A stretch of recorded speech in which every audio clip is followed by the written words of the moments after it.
अक्सर देखा जाता है कि अपने समाज में प्रेम संबंध के नतीजे बहुत खौफनाक आते हैं।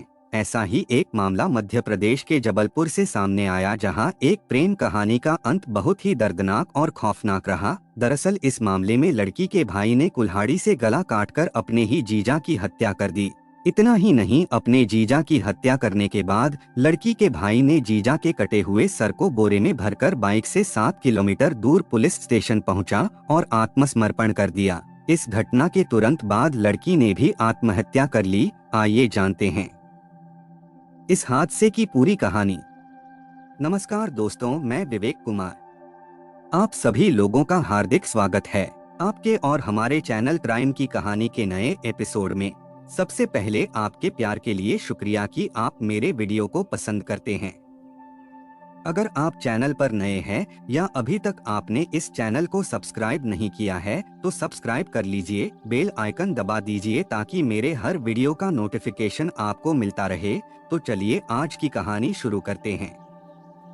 मध्य प्रदेश की संस्कारधानी कहे जाने वाले जबलपुर शहर से लगा हुआ एक देहाती इलाका है तिलवारा। नर्मदा नदी की गोद में बसे तिलवारा के बर्मन मोहल्ले में सुरेंद्र कश्यप का परिवार रहता था। उनके परिवार में पत्नी के अलावा 3 बेटियां व एक बेटा विजेत कश्यप था।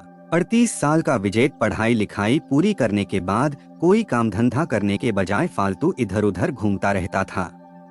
इस बात को लेकर उसके पिता उसे समझाते रहते कि कुछ काम धंधा देख ले, इधर उधर आवारागर्दी करता रहता है।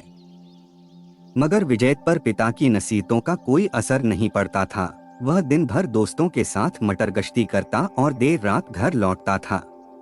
करीब 3 साल पहले की बात है। बेरोजगारी के दिन काट रहे विजेत की मुलाकात एक दिन धीरज शुक्ला उर्फ मिंटू से हुई। रामनगर इलाके के शंकरघाट में रहने वाले धीरज के पिता शिवराम शुक्ला का नाम शराब के अवैध कारोबार से जुड़ा हुआ है। पिता के इस गोरख धंधे में धीरज भी बराबर का साथ दे रहा था। शिवराम के परिवार में उसकी पत्नी, 35 साल का बड़ा बेटा धीरज उर्फ मिंटू, 30 साल का छोटा लड़का लवकेश और 19 साल की बेटी पूजा शुक्ला थी।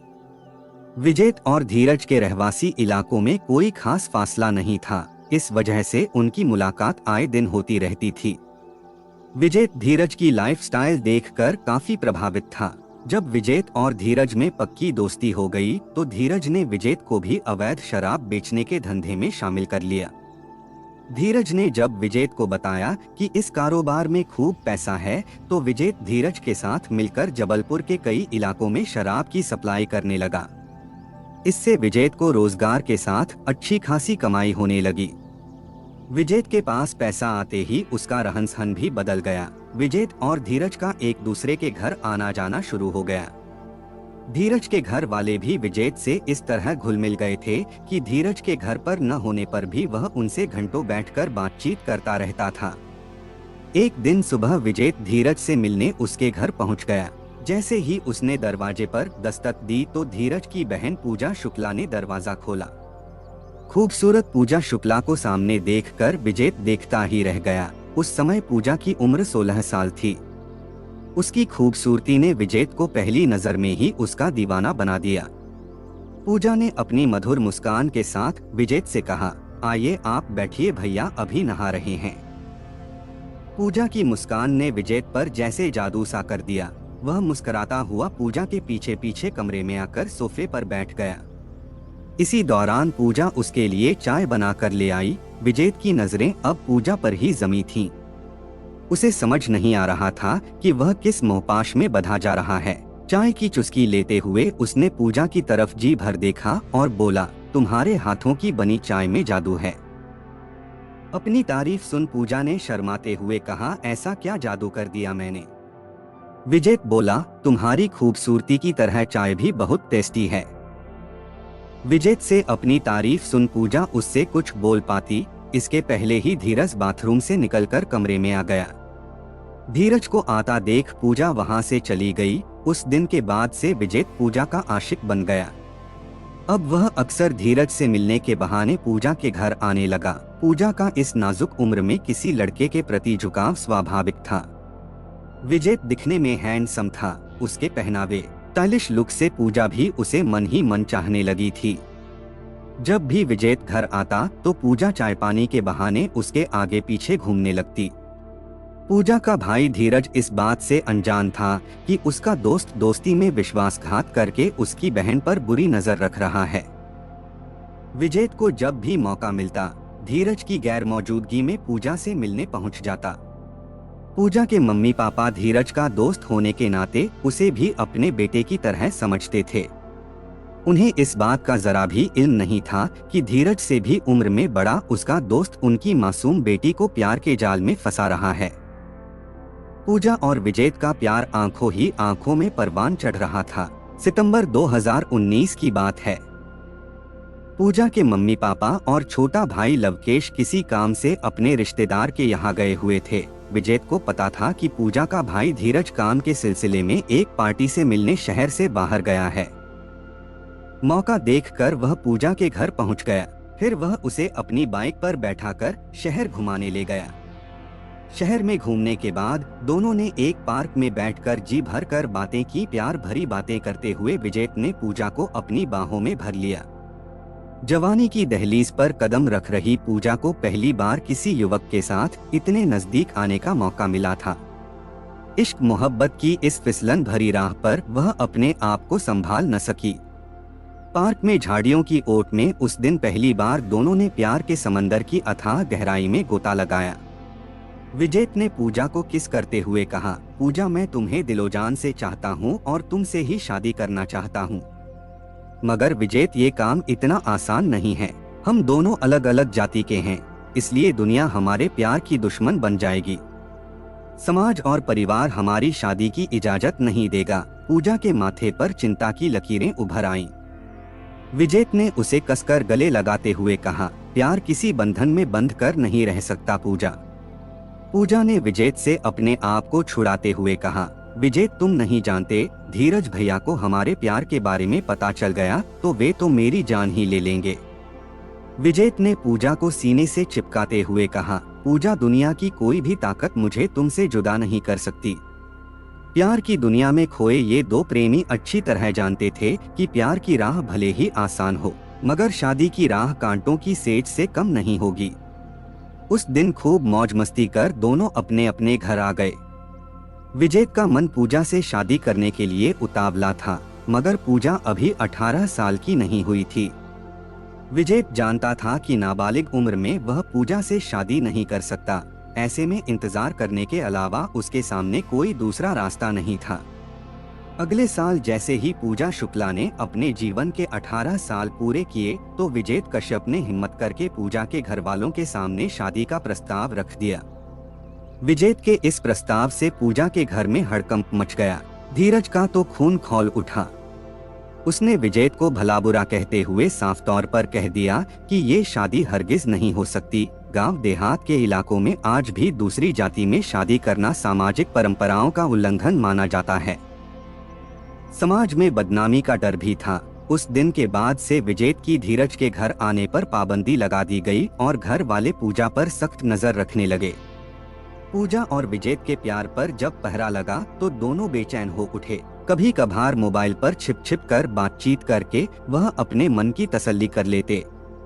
उन्हें एक दूजे के बगैर रहना नागवार लगने लगा तो आखिरकार काफी सोच विचार करने के बाद दोनों ने निर्णय कर लिया कि प्रेम के पंछी किसी पिंजरे में कैद होकर ज्यादा दिन नहीं रहेंगे।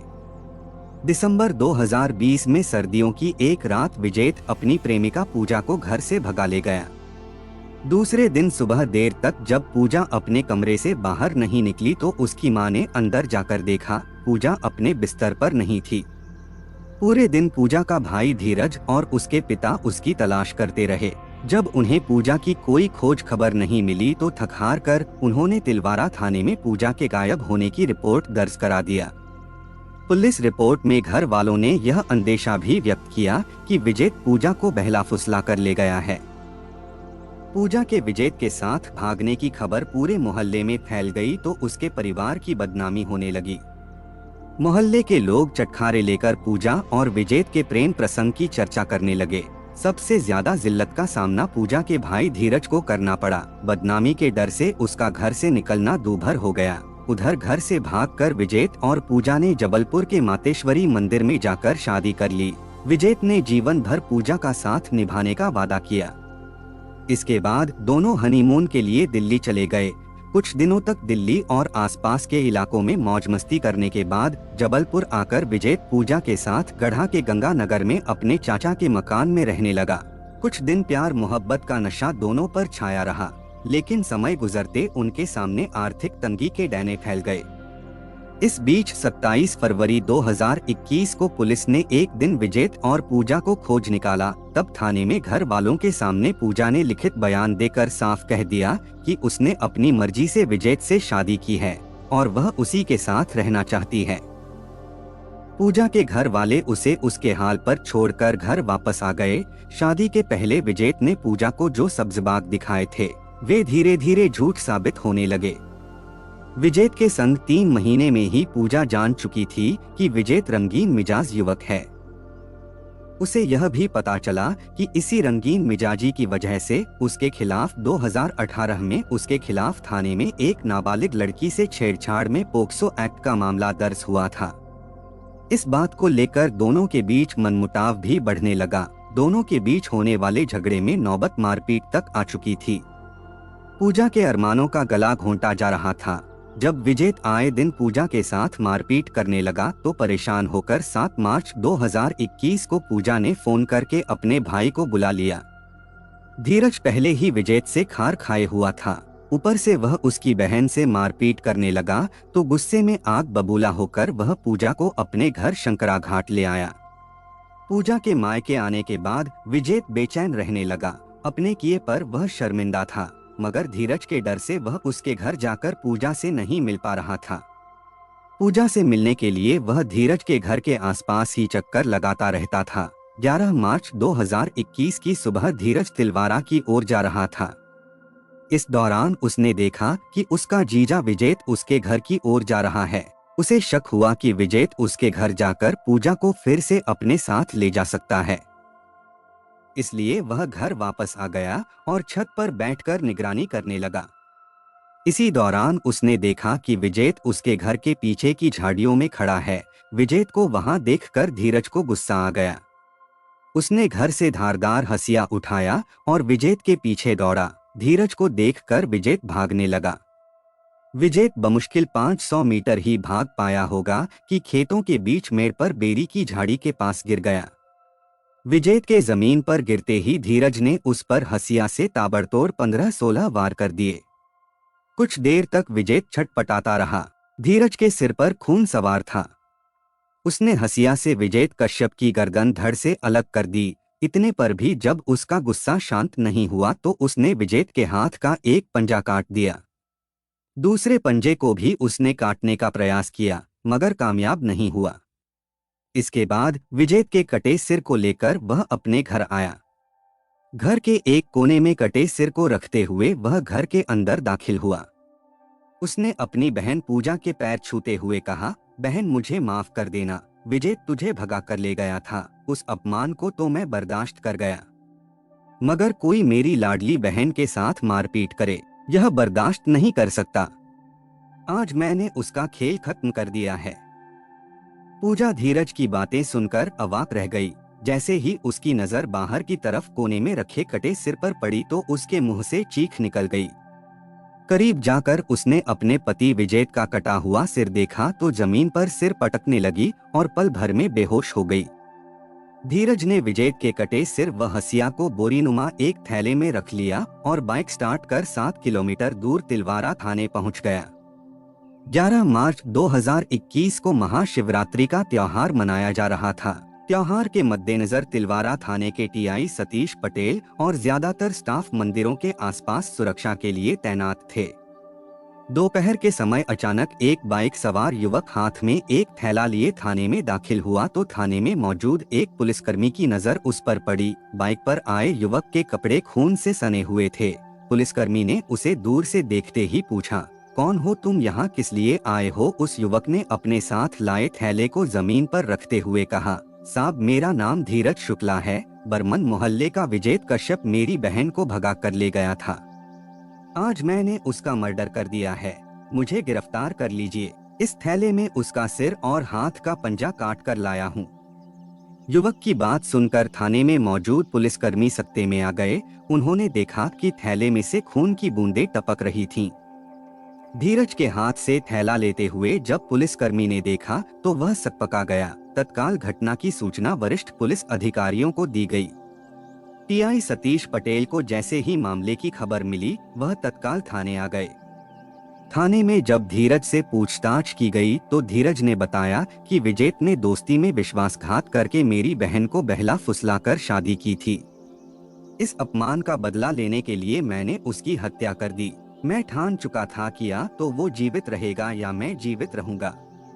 तिलवारा पुलिस ने आरोपी धीरज की निशानदेही पर हत्या में इस्तेमाल हसिया और खून से सने उसके कपड़े आदि जब्त कर लिए। आरोपी की सूचना पर पुलिस जब रामनगर इलाके के एक खेत में पहुंची तो वहां विजेत का धड़ पड़ा हुआ था। वहां पर विजेत के घर वाले और रिश्तेदारों की भीड़ लगी थी। तिलवारा पुलिस ने लाश का पंचनामा तैयार कर उसे पोस्टमार्टम के लिए मेडिकल कॉलेज भिजवा दिया। इधर धीरज के घर से जाने के बाद उसकी बहन पूजा को जैसे ही होश आया, वह दौड़कर खेत की तरफ गई। वहां विजेत के बिना सिर के धड़ को देखकर उसके सब्र का बांध टूट गया।